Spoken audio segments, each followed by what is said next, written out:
Welcome to This Explainer. Have you ever wondered exactly how global economic powerhouses are built from the ground up? Well, author Oluyomi Oladavid offers an absolutely fascinating blueprint for this. By looking backward at Asia's meteoric rise, she maps out a massive manufacturing potential for Africa. And her argument isn't just about building factories, it's really about shifting entire global paradigms. So let's dive right into how she breaks this all down.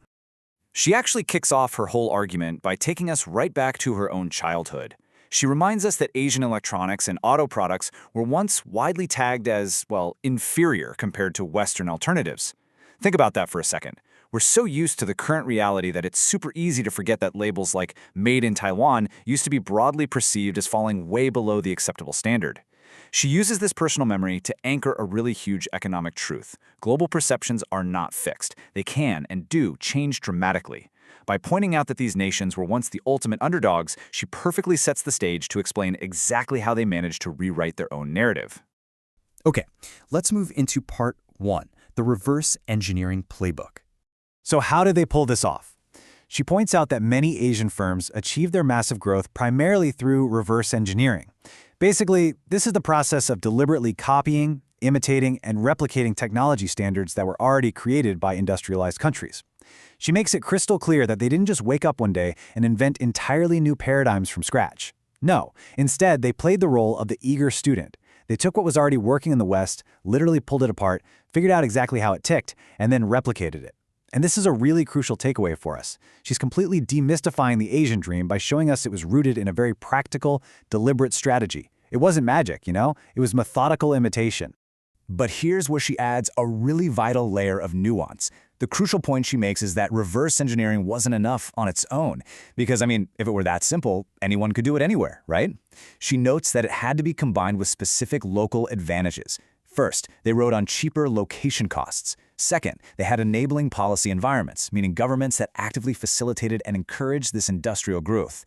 And third, they had what she beautifully terms change vanguards in local industry.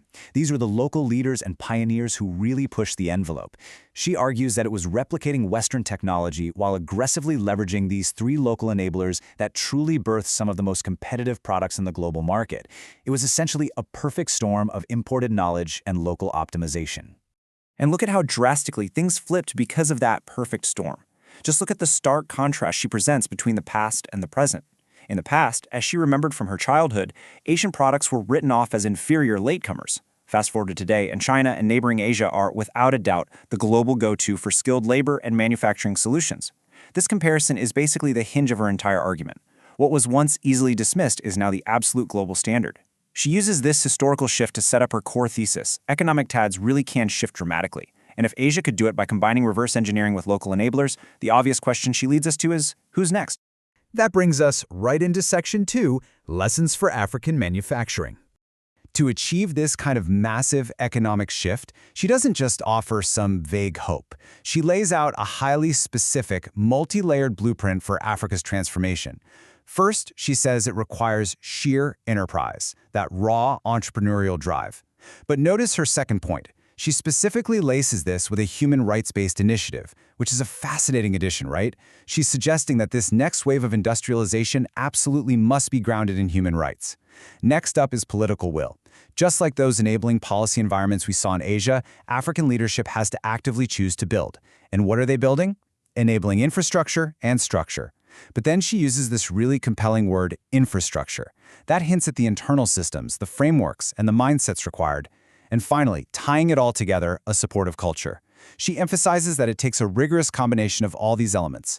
It's not just about slapping together some factories, it's about cultivating the entire political, human, and structural environment to actually sustain them. Now, if this rigorous blueprint is actually followed, her vision is incredibly ambitious. She states that Africa can be the next go-to from miscellaneous solutions to the challenges of the planet. Let that sink in.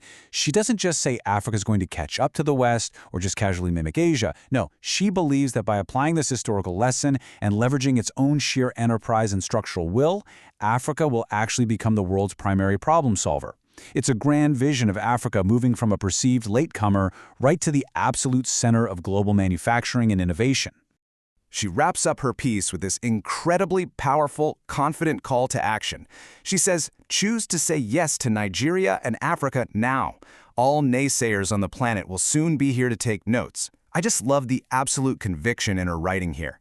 She is directly challenging global observers, investors, policymakers, you name it, to bet on Nigeria and the broader African continent right at this very moment. She's putting the naysayers on notice. The people looking at Africa today the same way folks looked at Taiwan decades ago, she's telling them that they are soon going to be the ones sitting in the classroom taking notes on Africa's success. It's a bold, brilliant declaration of inevitable progress based entirely on the historical precedent she just walked us through. So as we wrap up this explainer, she really leaves us with a provocative thought to ponder. We've seen her lay out the hard evidence, the initial dismissal of Asian goods, the methodical use of reverse engineering, those vital local enablers, and the ultimate global dominance of Asian manufacturing. And we've seen her lay out the specific blueprint required for Africa to follow that exact same trajectory. So considering how amazingly fast Asia flipped the script and completely changed global perceptions, ask yourself, who are the naysayers today regarding Africa's potential? And honestly, how soon will those very naysayers be taking notes on Africa's success? Thanks so much for joining me in breaking down these fascinating economic insights today.